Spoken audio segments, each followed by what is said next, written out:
Okay, introducing HVC, which is called hyperventilation control. This particular mode we're using today to show you how HVC works is APRV, which is a lung protective strategy.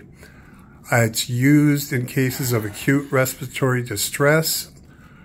It's a very, very, very good mode. The only problem is it's inverse IE ratio ventilation, and it's pretty much you need to be spontaneously breathing for it to be effective.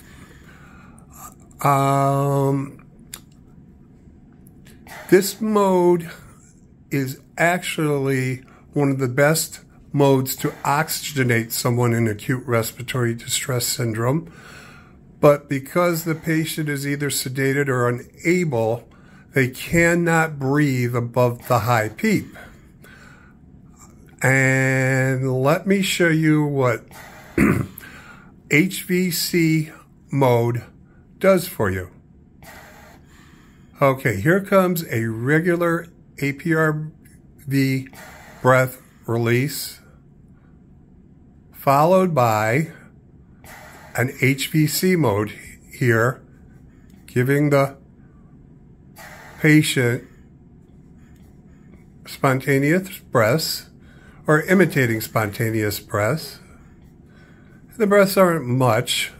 They're about 20 to 50 cc's, but it's enough to reduce CO2 retention.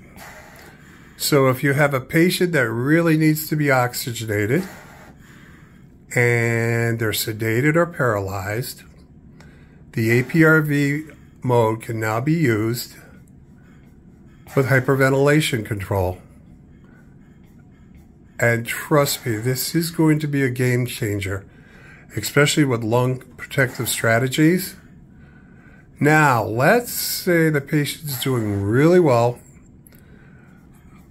is no longer sedated or paralyzed, and wakes up on their own.